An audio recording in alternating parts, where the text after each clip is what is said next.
வணக்கம் மாணவ செல்வங்களே, இன்றைக்கி நம்ம 10ஆம் வகுப்பு அளவியல் பாடத்தில் பயிற்சி 7.1ல் 3 மற்றும் 4வது கணக்குகளை தான் பார்க்க போகிறோம்.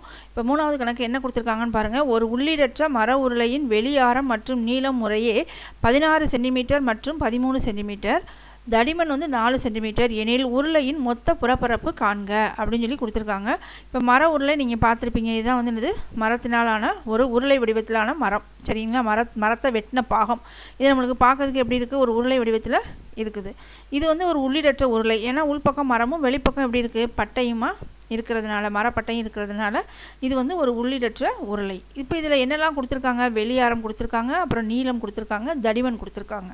ஸோ கொடுத்ததை நம்ம ஃபஸ்ட்டு என்ன செஞ்சிடலாம், எழுதிடலாம். வெளியாரம் அப்படின்னா நம்மளுக்கு என்னது, கேபிட்டல் ஆர். அது 16 சென்டிமீட்டர். நீளத்தை நம்ம என்னென்னு வச்சுக்கணும், இந்த நீளத்தை தான் உருளையோட உயரமாக வச்சுக்கணும். அப்போ உருளை உயரம் 13 சென்டிமீட்டர். அடுத்ததாக தடிமன் எத்தனை கொடுத்துருக்காங்க, 4 சென்டிமீட்டர். நமக்கு என்ன வேணும், மொத்த புறப்பரப்பு கண்டுபிடிக்கிறதுக்கு ஸ்மால் ஆர் வேணும். கேபிட்டல் ஆர் இருக்குது, டபிள்யூ இருக்குது, ஹச் இருக்குது, ஸ்மால் ஆர் வேணும். இப்போ டபிள்யூ இருந்ததுனாலே நம்ம ஸ்மால் ஆர் கண்டுபிடிக்கிறதுக்கு நம்மளுக்கு தெரியும் இல்லையா, W equal to capital R minus small R. இப்போ இதில் நம்மளுக்கு இந்த ஸ்மால் ஆர் தான் தெரியணும். அப்போ இதை ஈக்குவல்ட்டுக்கு இடது பக்கத்துலேயும் டபிள்யூவை ஈக்குவல்ட்டுக்கு வலது பக்கத்துலேயும் நம்ம என்ன செஞ்சிடலாம், கொண்டு வந்துடலாம். அப்போ R equal to capital R minus W. Capital R எவ்வளவு, 16. டபிள்யூ எவ்வளவு, 4. இப்போ 16லேருந்து 4 கழிச்சா நம்மளுக்கு என்ன கிடைக்கும், 12 சென்டிமீட்டர். சரிங்களா. இப்போ அடுத்ததான் நம்ம என்ன கண்டுபிடிக்க போகிறோம், உருளையோட மொத்த புறப்பரப்பு கண்டுபிடிக்க போகிறோம். அதுக்கு என்ன formula, 2π R plus R into R minus R plus H சதுர அலகுகள். அப்போ இதில் 2πக்கு பதிலாக என்ன போடணும், 22/7. கேபிட்டல் ஆருக்கு பதிலாக 16, ஸ்மால் ஆருக்கு பதிலாக 12. இது 16 கழித்தல் 12 கூட்டல் 13. இதெல்லாம் போட்டுடலாமா நம்ம, பாருங்கள் போட்டாச்சு. இப்போது இதில் 2 பெருக்கள் 22/7. 16ஐயும் 12ஐயும் கூட்டினா நம்மளுக்கு என்ன வரும், 28. 16லேருந்து 12 கழிச்சா 4, 4ஓட 13 கூட்டினோம்னா 17. இப்போ போட்டாச்சு. இப்போ இதை எதை அடி கொடுக்கலாம், 7ஐயும் 28ஐயும் தான் அடி கொடுக்கலாம். 1 7, 4 28. இப்போ இது எல்லாத்தையும் பெருக்கிடுவோமா, 2, 22, 4, 17 எல்லாத்தையும் பெருக்கினா நம்மளுக்கு எவ்வளோ வருது பாருங்கள், 2992 சென்டிமீட்டர் ஸ்கொயர்டு. அப்போ இங்கே என்ன கண்டுபிடிச்சிருக்கோம், உருளையின் மொத்த புறப்பரப்பு எவ்வளவு, 2992 சென்டிமீட்டர் ஸ்கொயர்டு. அடுத்த ப்ராப்ளத்துக்கு போகலாமா மாணவர்களே. அடுத்து 4வது கணக்கு பார்த்தீங்கன்னா, PQR என்ற செங்கோண முக்கோணத்தில் QR equal to 16 centimetre, PR equal to 20 centimetre மற்றும் Q 90 டிகிரி ஆகும். QR மற்றும் PQவை மைய அச்சுக்களாக கொண்டு சுழற்றும் போது உருவாகும் கூம்புகளின் வலைப்பரப்புகளை ஒப்பிடுக அப்படின்னு கொடுத்துருக்காங்க. சரியா. இப்போ PQR அப்படின்னு ஒரு செங்கோண முக்கோணம் நம்மளுக்கு எப்படி இருக்கும் பாருங்கள். இதுதான் என்னது, PQR அப்படின்ற ஒரு செங்கோண முக்கோணம். இதில் நம்ம எதெல்லாம் வச்சு சுற்றணுமா, QR எங்கே இருக்குது பாருங்கள், QR இதை நம்ம சுற்றும் போகணும். அடுத்து PQவை வச்சுட்டு நம்ம என்ன செய்யணும், மைய அச்சா வச்சு சுற்றணும். இதில் QRோட மதிப்பு 16 சென்டிமீட்டர்னும் PRோட மதிப்பு 20 சென்டிமீட்டர் அப்படின்னு கொடுத்துட்டாங்க கணக்கில்.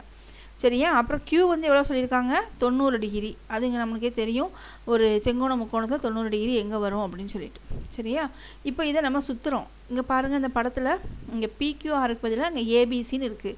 இப்போ ABயை மைய அச்சா வச்சு சுற்றணும் அப்படின்னா இப்படி தான், ஒரு நீல ஒரு குச்சி மாதிரி வச்சுட்டு நீங்கள் சுற்றுனீங்கன்னா உங்களுக்கு என்ன கிடைக்கும், ஒரு கூம்பு மாதிரியான ஒரு பிம்பம் உங்களுக்கு தெரியும் இல்லையா. அதே மாதிரி இங்கே PQRையும் நீங்கள் சுற்றும் போது உங்களுக்கு கூம்பு மாதிரியான ஒரு பிம்பம் ஏற்படும். அதுக்கு என்ன கண்டுபிடிக்கணும், வலைப்பரப்பு கண்டுபிடிக்கணும். முதல்ல QRை மைய அச்சா வச்சு சுற்றணும். அடுத்து எதை மைய அச்சா வச்சு சுற்றணும், PQவை மைய அச்சா வச்சு சுற்றணும். சரிங்களா. இப்போ நம்மளுக்கு வலைப்பரப்பு கண்டுபிடிக்கிறதுக்கு என்ன ஃபார்முலா, πr/l. ஓகேயா. இங்கே L இருக்குது, H இருக்குது. என்ன இல்லை மெயினாக, இதுதான் என்னது, ஆரம். ஏன்னா இதுதான் நம்மளுக்கு சுற்றும் போது ஆரமாக கூம்புக்கு அமையும். எனவே நம்ம R என்னென்னு கண்டுபிடிக்கணும். அப்போ R L² மைனஸ் H². எல்லோட மதிப்பு எவ்வளோன்னு பாருங்கள், 20. இதோட ஹச்சோட மதிப்பு 16. அப்போ 20² மைனஸ் 16². 20² எவ்வளவு நம்மளுக்கு, 400 இல்லையா. 16² 256. ரெண்டையும் கழிச்சா நம்மளுக்கு என்ன கிடைக்கும், 144. எந்த 2 நம்பரை பெருக்கினா நம்மளுக்கு 144 வரும், 12ஐயும் பெருக்குனா 144 வரும். ஸோ R எவ்வளோ கிடச்சிருக்கு நம்மளுக்கு, 12 சென்டிமீட்டர் அப்படின்னு நம்மளுக்கு கிடச்சாச்சு. சரிங்களா. அடுத்ததாக ஆரம் ஆரம் வந்து 6 தான் நம்மளுக்கு ஆரம் 12 சென்டிமீட்டர்னு வச்சுக்குவோம். இப்போ நம்ம இந்த சாய் உயரத்தை எல்லை வந்து 20 சென்டிமீட்டர்னு வச்சுக்கலாம். வலைப்பரப்புக்கு ஃபார்முலா போட்டுடலாம். என்னது நம்மளுக்கு பையாரால் சதுர அலகுகள். பையை அப்படியே வச்சுக்குவோம். 6க்கு பதிலாக 12ம் எல்லுக்கு பதிலாக 20ம் போட்டோன்னா நம்மளுக்கு என்ன வருது 240 பை சென்டிமீட்டர் ஸ்கொயர்டு அப்படின்னு நம்மளுக்கு கிடைக்கும். சரிங்களா? இது வந்து நம்ம என்னது கியூஆரை மைய அச்சாக வச்சு சுற்றும் போது. அடுத்ததாக நம்ம என்ன பண்ணணும், பிக்யூவை மைய அச்சாக வச்சு நம்ம சுற்றணும். சரிங்களா? ஸோ பிக்யூவை மைய அச்சுகளாக கொண்டு சுற்றும் போது அந்த படம் பாருங்கள். இப்போது இங்கே மேலே பி இருக்குது, இங்கே கியூ இருக்குது. ஸோ இந்த பிக்யூவை இப்போ மைய அச்சாக வச்சு நம்ம என்ன செய்ய போகிறோம், சுற்ற போகிறோம். இப்போ சுற்றும் போது நம்மளுக்கு ஆரம்னா என்னது, கீழே வரக்கூடியதான் ஆரம்னு நல்லா சொல்லியிருக்கேன். சரிங்களா? இது வந்து நம்மளுக்கு சாய் உயரம், இந்த பிக்யூ வந்து உயரம். அப்போது உயரம் ஹச் வந்து 12, சாய் உயரம் எவ்வளவு 20. கூம்பின் வலைப்பரப்புக்கு நம்மளுக்கு ஃபார்முலா பையாரல். பையை அப்படியே வச்சுக்கோங்க. 6க்கு பதிலாக 16, எல்லுக்கு பதிலாக 20. இது ரெண்டையும் பெருக்குனா நம்மளுக்கு என்ன வரும் 320 பை சென்டிமீட்டர் ஸ்கொயர். இப்போ இந்த ரெண்டையும் ஒப்பிட சொல்லியிருக்காங்க இல்லையா, கூம்புகளின் வலைப்பரப்புகளை ஒப்பிடுக. இந்த ரெண்டையும் பார்த்தோம்னா எது பெருசாக இருக்குது, பிக்யூவை மைய அச்சா சுற்றும் போது தான் வலைப்பரப்பு வந்து என்னதான் இருக்குது, அதிகமாக இருக்குது. எனவே பிக்யூவை சுழற்றும் போது ஏற்படும் வலைப்பரப்பே பெரியது. நன்றி மாணவர்களே.